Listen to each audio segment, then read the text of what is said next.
Hey everybody, today I'm going to be bringing you an original book tag.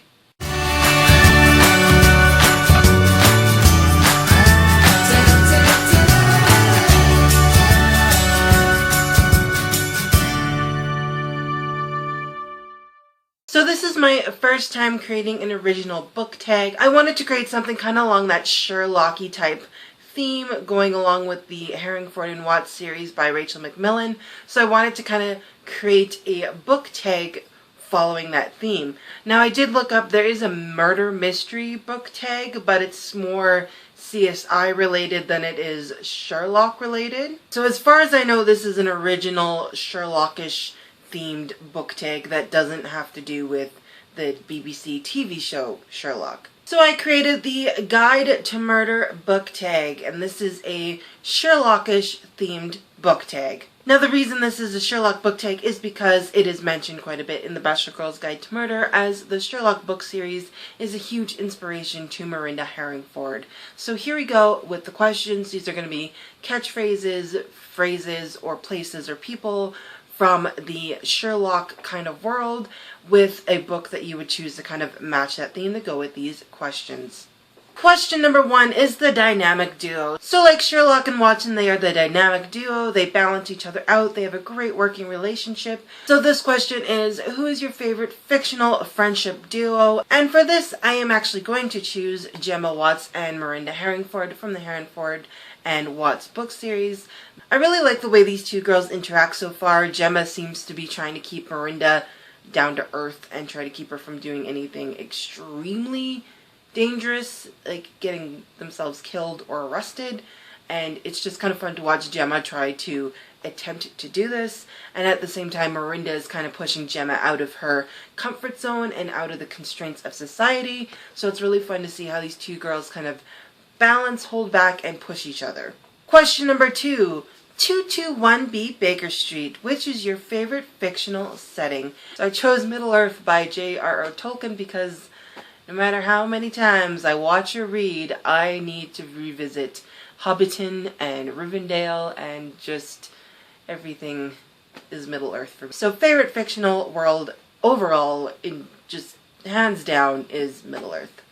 Question number 3, the plot thickens. What is a plot twist or ending that you did not see coming, and you could not under any circumstance predict that this was going to happen?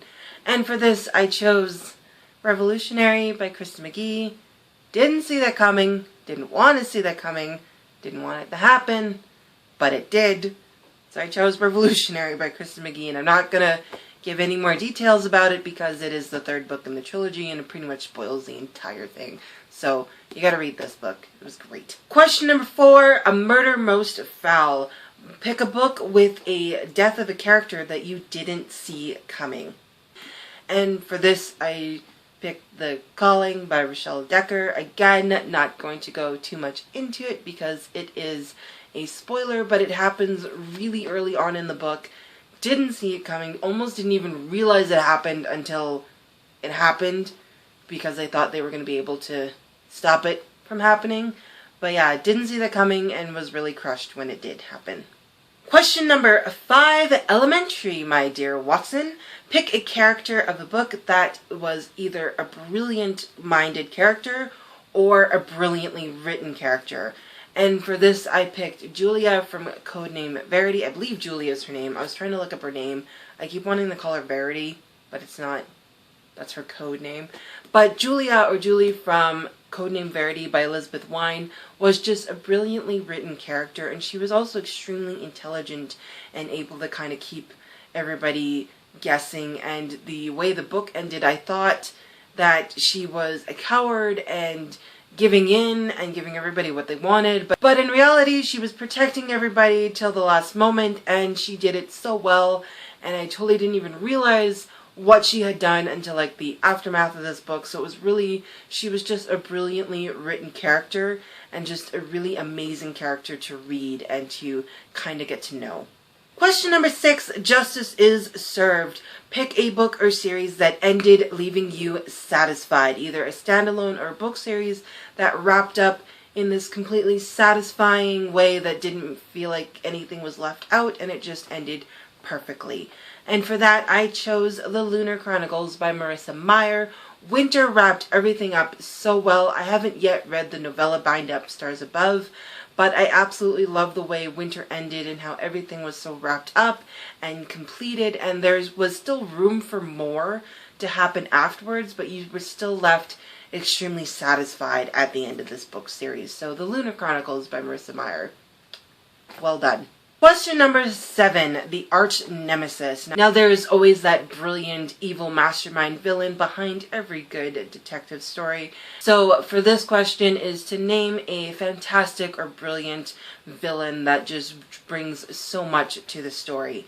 And for this I chose the Elf King and the Servant of the Shadows in the Amulet series by Kazuo Kabushiki. Now the fun thing is about this series is you don't really know who the villain is, and you kind of have an idea of what's going on, and you kind of think one person is the villain, but then there's something bigger behind it that you think is the villain, but you really don't understand why they're doing what they're doing. It's really confusing, but it's starting to come together and make sense in volume 7 of the Amulet series.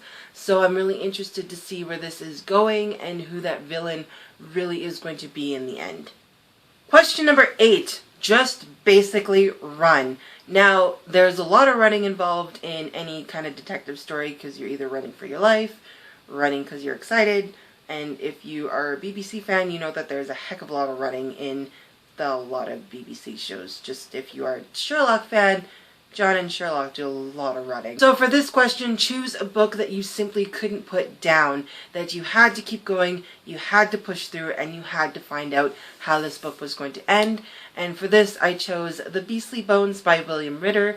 This is the second book in the Jacoby book series, and I absolutely love these book series. They run so much like a Doctor Who episode that is just action, adrenaline, and everything going for them. So I absolutely love these series. These are definitely books that you will read in one sitting.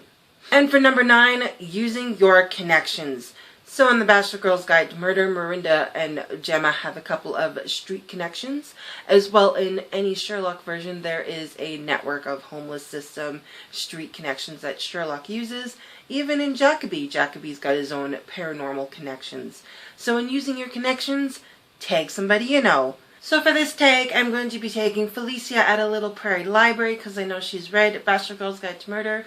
I'm also going to be tagging Melanie from Christian YA Books and More, and Casey over at A Basket Casey Reads. I will leave the links to their channels in the description below. I will tag you ladies on Twitter. And again, be sure to check out my announcement video for the Bachelor Girl's Guide to Murder book review. There is links down there below for the giveaway that you can enter before the end of April, as well as the Facebook party on April 28th. And be sure to catch my review of the Bachelor Girl's Guide to Murder on April 18th, which is this coming Monday. So be sure to catch that book review.